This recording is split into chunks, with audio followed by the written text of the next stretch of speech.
Hi everyone, Jackie Grant here. So today's topic is about communication between neurodiverse and neurotypical people. Now, every person has a unique style of communication.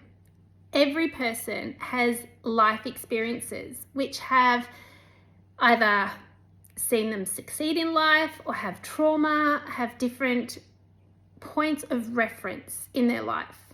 Everything we do is a learning experience if we allow it to be. Now, the problem has been a lot of miscommunication, misunderstanding of how a neurodiverse person communicates. Now, you'll see very soon on Amazon, I have a new book. It's called Defining Neurodiversity, and it is about identifying the words that are used very commonly in connection with neurodiversity that a lot of neurotypical people do not understand. I remember mentioning stemming to somebody a couple of years ago, and they're like, what is that?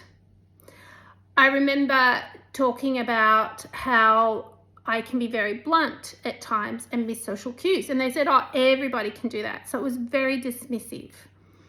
One of the things I've learned with 35 years of working in health and disability is that when communication has missteps, so there's mistakes in this communication, in the processing of the information, which can lead to miscommunication, there's always one party that feels like, oh, I don't want to ask anymore, and the other party being quite aggressive about it or dismissive.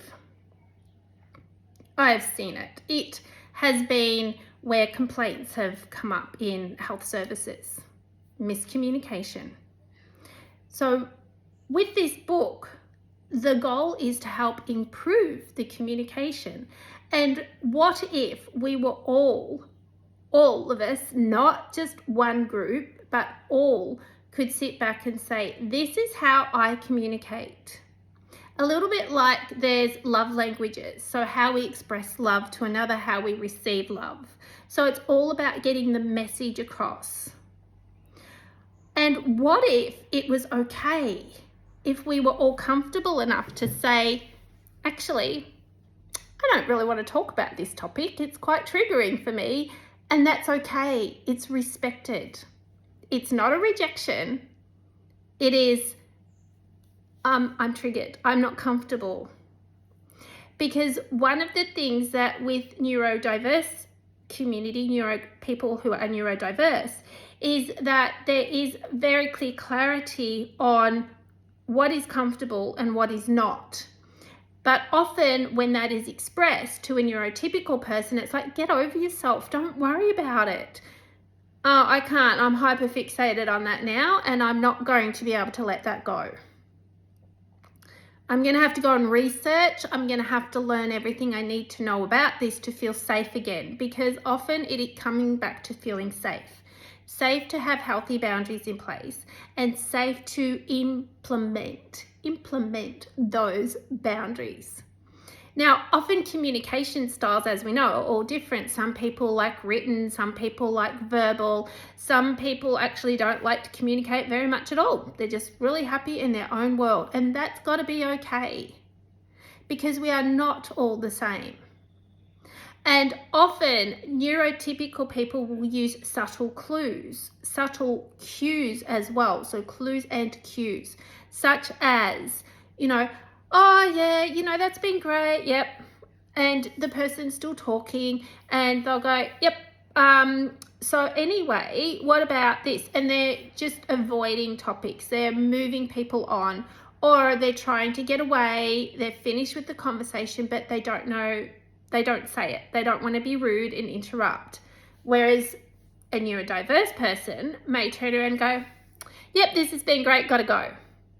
But they also may feel uncomfortable to do that because of rejection sensitivity dysmorphia.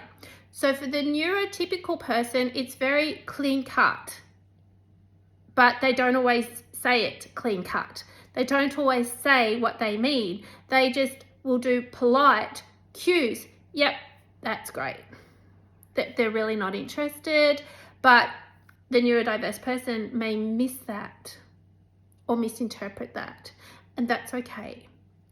So what if we all, with politeness and respect, actually said how we feel, and it's okay?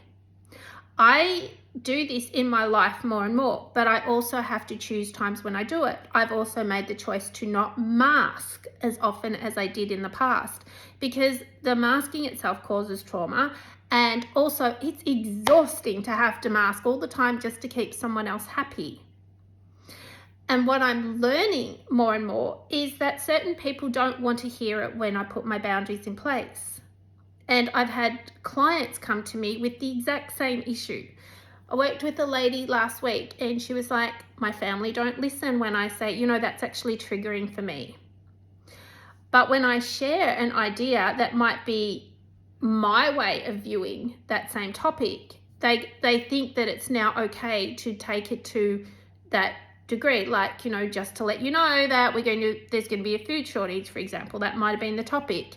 And well, that was her topic, that they kept saying there's going to be a food shortage. And she's like, what if I can't get food? What's going to happen? And so she took it to that nth degree and became hyper fixated on it. So her and I worked together on some strategies that made her feel safe, that made her okay for her to say to her friend, I'm happy to discuss the topic. However, I require to discuss it this way. This is my version of having that conversation with you. And it's taking me a little bit to actually feel safe to have that conversation, have that action steps in place, because of how my brain processes information. And often the neurodiverse person will process information very quickly. It might not always make sense, and the emotions are often lagging behind. So you, as a neurotypical person, may say something to a neurodiverse person. They've processed it before you've finished talking about it.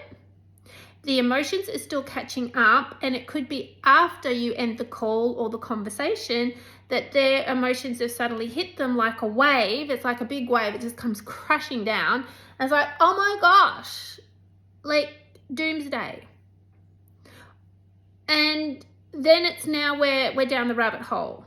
Now, this is not common for everybody, but it has potential. And I hear it all the time. I talk and work with a lot of neurodiverse people, and I have done for over 35 years, diagnosed or not, that it was still there.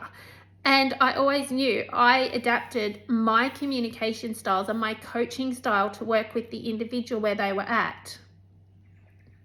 I always get, good feedback on that, because being neurodiverse myself, I want to be understood.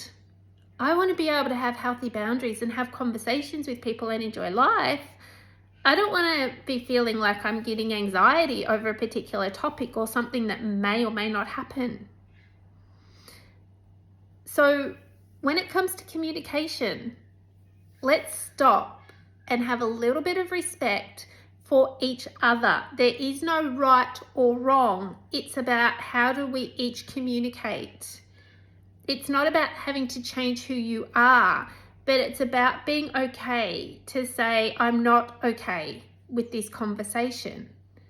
Or, hold on a minute, I'm feeling triggered. I actually need to keep talking about this a little bit longer, because I'm now feeling my anxiety come in, and this is, this conversation has come up. You're moving on from it, but I'm not. I'm now feeling anxious. So could we just talk about it a little bit more? Or if your strategy is to move away and process, then do that. But both have got to be okay.